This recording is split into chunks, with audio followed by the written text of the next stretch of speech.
Welcome to the fortnightly meeting of the ClusterAPI working group Node Bootstrapping.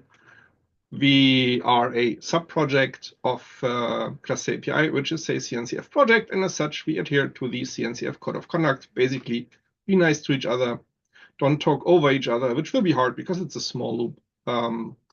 So we're good. Let's get this started with the, let me share the agenda actually, so we can all look at it.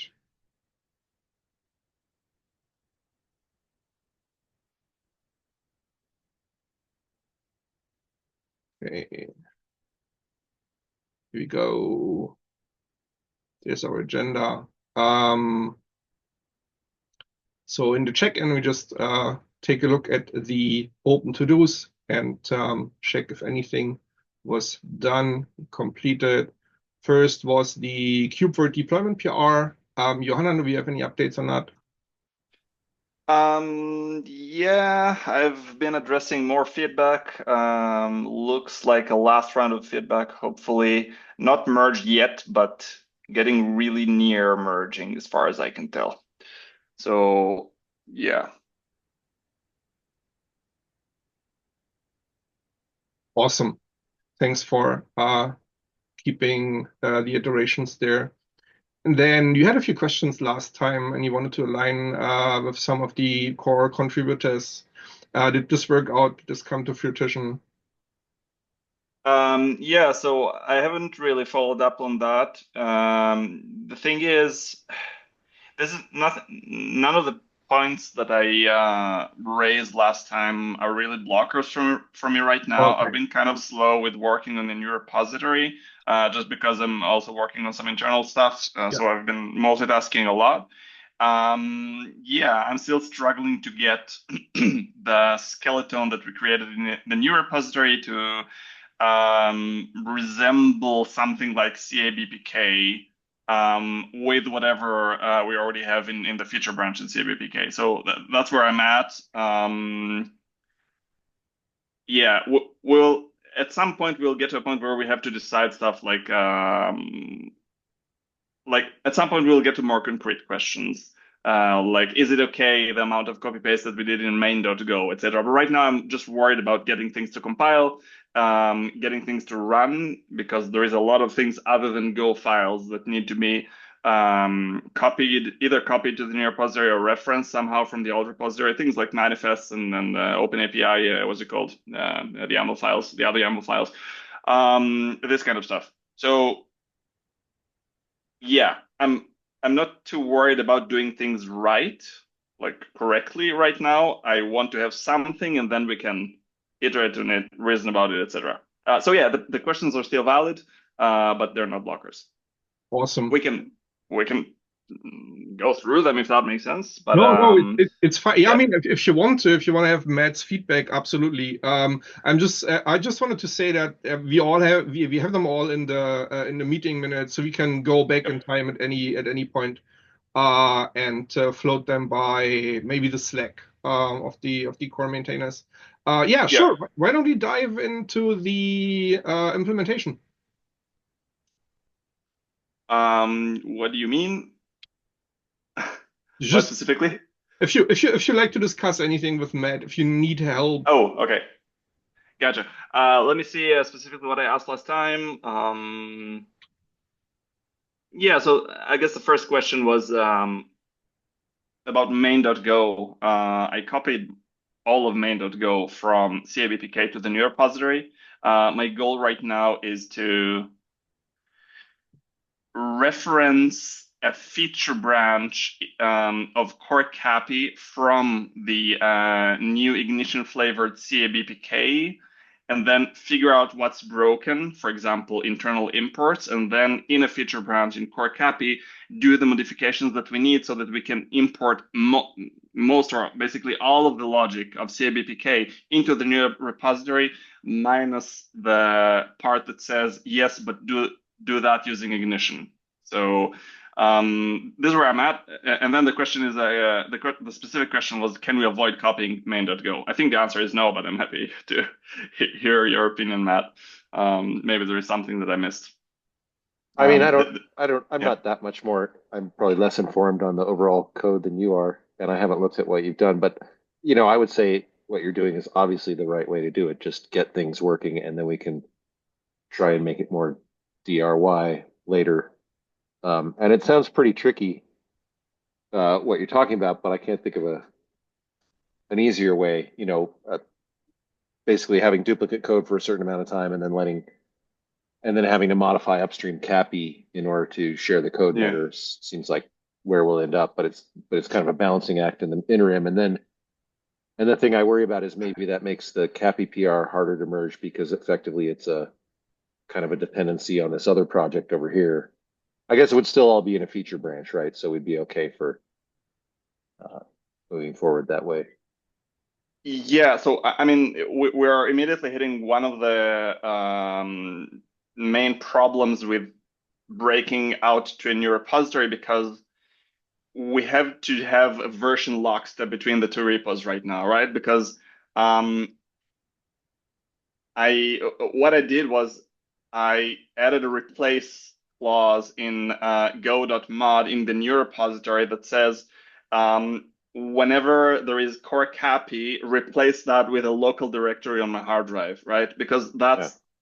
because if I don't that's if I don't do that, then I have to uh, keep I have to keep pushing to core copy in a feature branch and reference the branch from um, uh, reference a branch in go.mod, but then I'm also using a fork, which means that I cannot use like it changes the import path because the GitHub repository is part of the import path in Go, right?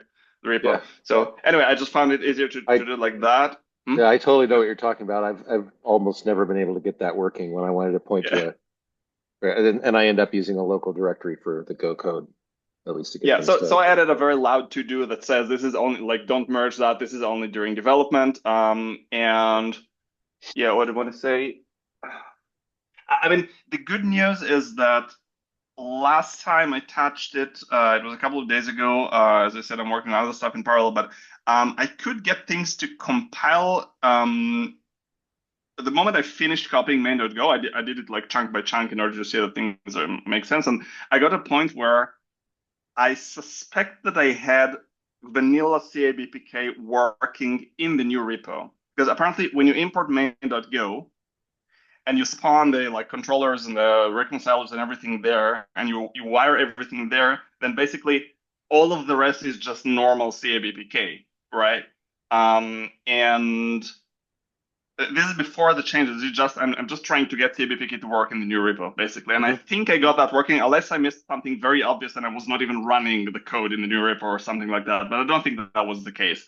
So that's pretty good. I did have to change a couple of stuff. Like, for example, we have V1 Alpha 3 and Alpha 4, like the two older versions of the Bootstrap API. They were under internal. Apparently, I guess that's the policy in Core Capi. We have the main, like the latest one, V1 beta 1. I think we have it under Bootstrap, not internal, just Bootstrap. So this is public basically and consumable from the outside. But then the older versions, I assume they because they're older, they've been moved to internal, which means that we cannot import them. But we need to import them because they're actually still referenced in many areas of the code, of the Oh, Bootstrap right. code. So I had to Right. move them back into the importable. I have to move them next to V1 beta 1, Yeah. basically. Yeah. And of course, that's again another side effect of using a separate repository because if everything is inside, then it's not a problem to import internal Right. stuff. Right. And then you can Yeah. hide it and you weren't worried about it being exposed because it wasn't. Yeah, I see. Yeah, so Um, I suspect this will be highly controversial. Of course, it's not merged or anything. I haven't even opened a PR, but I expect pushback from at least some of the maintainers regarding like, hey, why did you move the APIs out of internal? But then the answer is because we are using a separate repository. So now we have to decide, um, do we still want to use a separate repository? I assume the answer is yes. So it looks like we're forced to move the types there or just retire them from the code somehow, right? Because yeah, it'd be nice if things we don't could. compile out of the way. Yeah. Yeah, because I don't remember specifically, but I feel like we moved them there. The Cappy moved them there because they're still required by tests and by conversion code, but otherwise we wanted Exactly. to stop altogether. So maybe in this code path we could actually get rid of it. I don't know. Mm, well, Or it sounds like it's too deeply embedded for us to stop importing it and throw out that code. I have to admit that I'm reluctant to start another sort of like effort trying to see if we can retire that. If you want to look into that, Well, yeah, sure, yeah, go ahead. I could maybe take a look. But But I'm not actually suggesting that. I'm just saying for the yeah, future. yeah, I understand. I think what you're doing, like, okay, we have to make this public. Getting things done is obviously the right way to go first, and then I mean, you as far as I can tell, yeah. Sorry, go ahead. just they will freak out about that if we try and say Yeah. we're making this public again. But maybe we can evolve before we get to that point. Look, as far as I can tell, this is just a technicality or a formality because Yeah, there is no, I mean, other than the fact that the Go toolkit will prevent you, will actively prevent you from importing internal paths, this is just Go code. It doesn't really matter unless we have a serious concern that people will start depending on that on these two modules. But it, as far as I can tell, it doesn't create new problems, right? We have a bunch of yeah. renames, a bunch of like file renames and changes in the import paths, but this can be done using one commit, basically, and we're good to go. Um, And we could document that they're deprecated, mark them as deprecated if they weren't already. So, you they know, are already. they're, yeah. Yeah. Well, I don't think that's a huge problem actually, then making them visible, but yeah. Yeah. But yeah, I wouldn't focus on that. I think that'll just slow you down. Yeah. I mean, what do I want to say? As far as I can tell, you're right regarding conversions. I think that's the only reason we still have these types flying around Yeah. because we need to be able to we need to be backward compatible some versions back, right? Some there is a policy, I guess, of like what two older versions that we keep around, or maybe these are the only two that we ever had. No, we probably had earlier versions that were deleted in the meantime, right? I think so. Like alpha and stuff, alpha 2, alpha 1. Yeah, yeah, we had these for sure. Um, yeah. Anyway, all right. So and then what else? I moved. I'm just reading my notes. Moved V1 Alpha 3 and Alpha 4 under Bootstrap kubeadm API. Okay, so just repeating what we just said. Working on copying manifest. Yeah. That's another question that I had. Can we avoid copying Kubernetes manifests? So the nice thing about Go code or just programming languages in general is that you have an import system. Now we don't really have that for Kubernetes manifest unless we're talking customize, which is sort of, I think we can reference URLs. So Hmm. yeah, every time I'm copy pasting, like I have internal resistance and I'm trying to see if there is an obvious way to avoid that. So same question regarding the manifests. You have any Yeah. thoughts? Um, CRDs, etc. Yeah, yeah.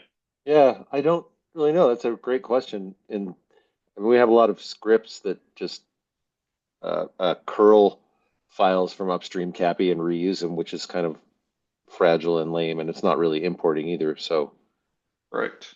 I don't know. I mean, maybe you could use customize and have it be kind of a no op and just reference a URL.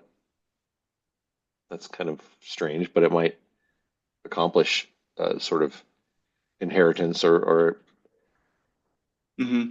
yeah, I don't So know. Is that customize with yeah, just bases, like with no patches, basically. Unless we need patches in your repository, it's very likely that we'll need some changes. yeah, yeah. I guess that might work. I mean, referencing a URL is potentially fragile, like in a CI situation or whatever, but we all do it all the time. I it it's a little more robust to just have stuff in the repository, but then you have the copy paste problem, and then they get out of sync right away. So I don't know. Yeah. Yeah, it might be fragile. I mean, using the URL, it might create new fragility, not just in CI. I mean, I'm thinking people might rely on this code for deployments. I want to make sure we're not adding fragility in the hot path of deploying the new provider. I guess, Mhm. I mean, people could, like in prod, people could reference the main branch on GitHub, I guess, for the, uh, I'm having a hard time figuring out if we're actually in the hot path there. If it's a build time thing, then I'm less worried about breaking stuff. If people are Right. gonna be like curling these manifests in production from GitHub, which I mean you could say it's their problem. Maybe we didn't intend it to work this way, but I just want to make sure that we're not breaking people's prod environments because we have a 404 on a customized import or something like that. Right. Right. Um, Yeah, there's definitely advantages to actually having the files in the repository, but yeah. Yeah. All right. I guess we don't have to decide now. I mean, for now, let's get yeah. things working as we said, and then we'll have to see like what's the least problematic thing to do. I mean, it could be a script that just basically syncs the files, and then we'll have like periodic commits whenever something changes. We'll have to sync. Yeah. Um, It feels like that's the solution we've landed on in a few places, at least in Cap C, but I don't know that I like it yeah. that much. I mean, it perhaps in theory, the right solution is to have a separate repo that we both consume YAML files from, but that's probably not going to happen. That sounds like bending over backwards for both projects to fetch them Yes, from and somewhere also else. right, but yeah. I mean, I see what you mean, but also there is value in having the manifest close to the code because whenever you add a flag in the code, like in Go code, and now you might have to update the manifest, you probably want to do that using one PR. Yeah. So Yep. Yeah, it's yeah. too tricky to do that. Hmm. That's a great question. I'm surprised I haven't really thought of that much. I've just fallen into patterns that I've seen elsewhere, but maybe there is a better solution or, you know, but I guess again for now we just allow ourselves to copy paste so we can make progress and then maybe there's a better way. Yeah. Yeah, I agree. It's also a good way to get feedback, like commit something, even if you know it's the wrong thing, and then um, and then you immediately hear from the maintainers, right? Hey, why did you do it this way? Oh, do you have a better suggestion? Great, let's do that, you know? But we will Yeah. start with something. We'll have Yeah. something working. We'll have something that we can run. Okay, good. So if anybody is watching the recording, if there is a better suggestion to anything we discussed that we haven't thought about, then yeah, please reach out or comment in the notes or anything. So yeah. All right. And I don't have any PRs regarding all of that yet. These are just I have basically three feature branches that I'm working on, at least maybe four, because I have there is like the tilt PR that I need in order to run things. I want to merge it soon because it's gonna speed up my dev cycle. Then there is like the changes that we're gonna need to do in core CAPI, which we are importing in the new repository, which has its own feature branch. So yeah, if we're able to merge the tilt workflow PR soon, and also there is another PR that I opened on cap K on KubeVirt provider, just with a Flatcar template, so that we can deploy Flatcar workload clusters. If we can merge these two, I mean, once these two are merged, which is pretty soon, I think, then developing this whole thing is going to be a little easier. I think less branch hopping on multiple repos. Mm, yeah, I think that's it. There was another like general question regarding kube builder scaffolding versus current CABPK structure. The thing is, initially we most likely created the CABPK code using kube builder. I think so, but kube builder has evolved a lot since, and I think Fabrizio told me that we haven't been using kube builder for maintaining CABPK or core CAPI in general for a long time now. So we basically used it once to generate source files, but now we're just editing files manually. So I did use Kube Builder to initialize the repository for the new provider. And the question was like, do we need to make an effort to keep like, because we have an opportunity to keep using Kube Builder in that repo, at least if we want, if that makes sense. I don't know if it does, and if we try to keep the kube builder directory structure, then it contradicts what we have in core CAPI. And then the question was like, which one do we favor? Is it more important to copy things from CABPK so they look the same in the new repository, or is it more important to remain kube builder compliant in a way so that we can keep using the tool in the new repo? Well, the only data point I can offer is that we've also we're in the same situation in CapC, which is we can't currently use QBuilder to maintain stuff. We've drifted too far from whatever we started with. Yeah. So I guess I don't really know what value it provides for ongoing maintenance and all that. It seems like it might be a fair amount of work to keep up as you update QBuilder, but I guess I don't know. Yeah, I mean, Seems like that most of was us my have given assumption up too. on it. Yeah, that's all. Yeah. Not given up on it, but for the purposes of keeping in sync. Yeah. I mean, I guess we could dig a little deeper and try to figure out why we've drifted from KubeBuilder in the first place. Was it because we just didn't care about KubeBuilder? We never intended to use it as a maintenance tool, just as a repository generator initially, or was it like, yeah, maybe it wasn't flexible enough. I don't know, but yeah. Anyway, like my gut instinct is to definitely use the structure we already have in CABPK. It is going to be an effort to create this new provider. We want to make things look familiar to maintainers who are going to review that, and we want to make, I think, and we want to make it fairly easy to figure out what needs updating in the new provider whenever we have an update to CABPK, which doesn't automatically get imported to the new repository, right? Every once in a while, we probably will have such kind of this kind of changes. So, yeah. Yeah, that's a very good point. Yeah. Make it much easier if we just kind of follow the way it is. So maybe QBuilder loses out this round. Yeah. All right. I don't think I have anything else. Do you guys want to discuss anything? Not in particular. Thanks for bringing us up to speed, though. I think I know generally where you're at. And I have also had been multitasking and not had a lot to do. But if I can ever help with stuff, or if you get to the point where you're like, oh, this seems to work for me, but could you try it out? Please message me, and I'd love to help. Thanks, I will.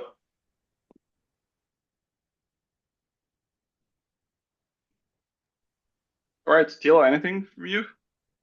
No, it sounds good. Making progress. Feels like everything right now is just work, which is a good state to be in if you have a clear path forward. Good stuff.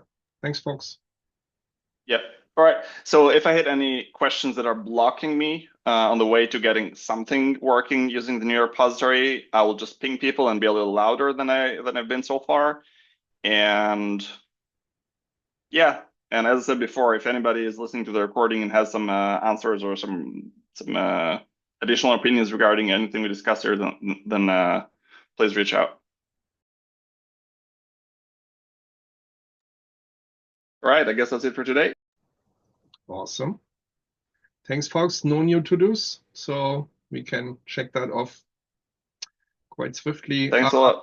Thanks for attending. I'm not fully sure whether the next is I think early April. I'm not sure if I'm around. I'll make sure to cancel the meeting way before because of all of the KubeCon brawl happening around that time, and I'm not quite sure about attendance. Yeah. I'll keep folks up to date if the meeting happens or not. Sounds good. Yeah, that's KubeCon week. Most other ones get canceled, but yeah, I'll be available if you guys are. Nice. All right, folks. Then have a great time and see you next time. Yeah. Thanks. See ya.